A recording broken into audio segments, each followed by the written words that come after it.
everybody. This is like the last full week of school. That's crazy. So our last week's art project is going to be graph art. Here's one example and here's another example. You don't need to have graph paper, even though having graph paper is really convenient because then you don't have to do all the line drawing.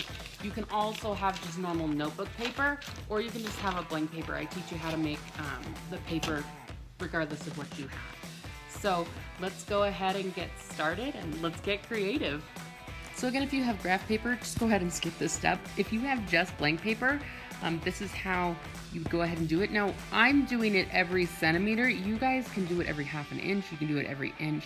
Just the more squares you have, the tighter the squares are, the cooler the image is gonna turn out. And we're gonna use a lot of color with this. So what I'm showing you is that I'm measuring centimeters up on the top, and then I'm doing little hash marks at the bottom from the edge of my paper. That way when I connect them, they will be straight, because I know that it's a centimeter at the top and a centimeter at the bottom. I'm also going to do it crossways.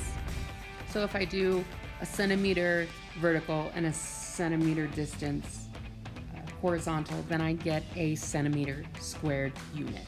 So I'm just gonna go ahead and show you how I connect them across. So the first hash mark to the first hash mark, and I go ahead and I connect that line.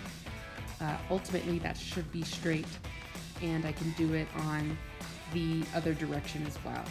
For the rest of this, I'm gonna speed it up so you don't have to sit here and watch me make a bunch of lines.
So this is how you do it with line paper. It literally cuts the time in half. So you're gonna measure the width of the lines because we need a square unit. So I'm trying to find a solid unit so it's easy for me to measure. Is it a 1/4 of an inch? Is it a centimeter? Is it a 1/2 an inch? And it's actually a little under 2 centimeters. So I'm actually going to mark on my ruler the distance of it so I can see it clearer, and I can mark it consistently every time.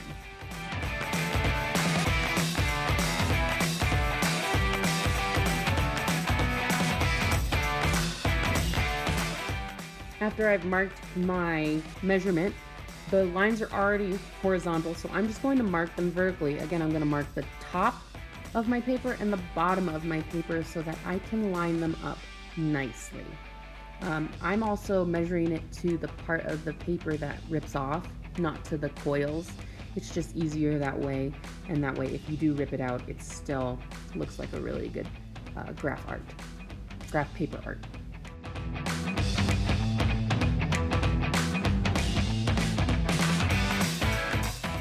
And just like the other measurements, I line those notch marks up and I just connect the line to make sure that they are straight lines.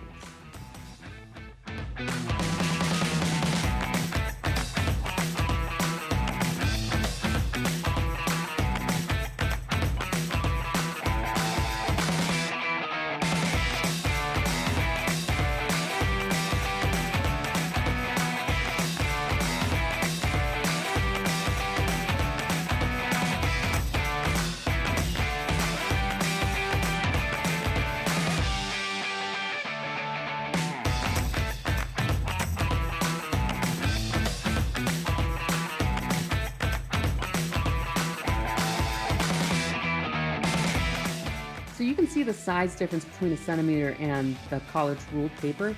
So what we're going to do to make this easier is we are going to organize our markers by color and then by tone. So it's going to be, the color, like right now I'm going to pick out all the greens and set them aside.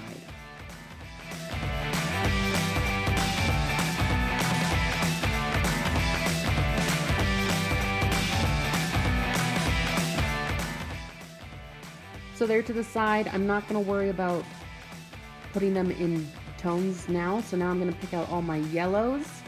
There's very few yellows. You also start to get like what's yellow, what's orange, and then things start flowing from there. So all of a sudden I have this yellow that's kind of orange, so I'm going to pick out all the oranges now and put them next to that. And then the orange kind of starts turning into red, so I pick out all the reds. Reds kind of turn into pinks, then purples, and so on and so forth.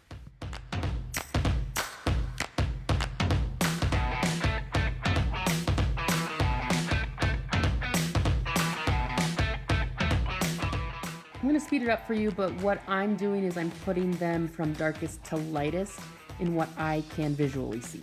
If you have a hard time seeing that, take a picture of them in black and white.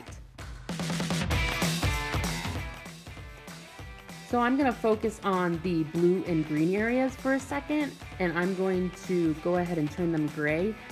There are a couple that I could switch around, but other than that, I think this looks pretty good. So what I'm doing here is I'm going to be doing almost like a color burst, and it's better to start with either the darkest in the center or the lightest in the center. You're going to start by making like a 5 square, almost like it looks on the dice. And then you're going to continue on getting lighter and lighter, like stairs. So you're going to go in between them and then on top and around, but the same color never touches itself, only in corners. So as you can see, I'm taking the next color and I'm filling in the gaps. I'm coloring and surrounding all the previous squares that I colored with the next lightest or next darkest color.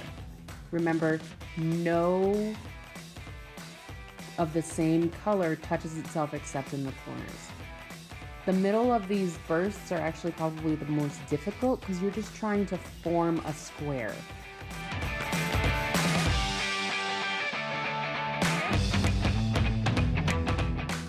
As it starts to get bigger and bigger, you're going to notice it's going to start looking round, and you can keep it going round, or you can make it go square by just adding a couple more every other colors to the corners. And you'll see me doing that in a little bit, where I just keep going with a certain color like a checkerboard pattern until I get a nice square.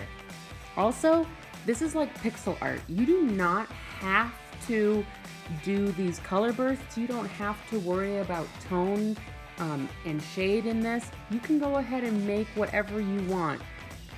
Also, if you want inspiration, just look up graph paper art and you'll see a ton of examples of what you can do. It's really limitless, but it's really, really rewarding and pretty.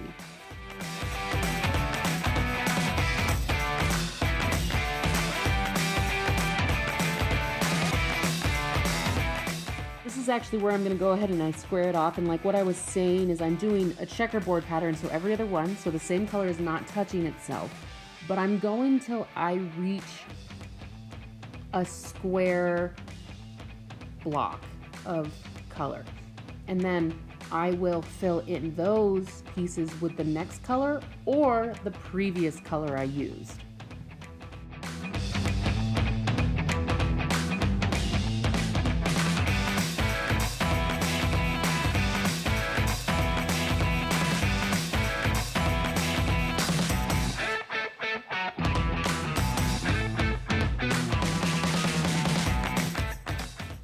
From there, I go ahead and I just go back to the almost stair-stepping design in between the previous color and then also on top of the previous color. And from there, you'll get the pattern, and it's just building and building and building.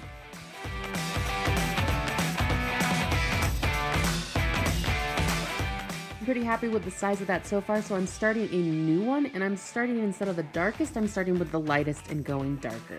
The whole point of this is to end up having the two smashed together and then filling in the extra. Now, something happened to my recording, so unfortunately I didn't get to record the whole thing, but here's the finished product. The next one I'm gonna do is on my centimeter by centimeter paper, and it almost is like a quilt, but I'm gonna go from darkest to lightest up, and it's just the same. You can always draw in your pattern first like I did. You see that I'm doing the zigzag pattern, and then again really just filling it in with the color.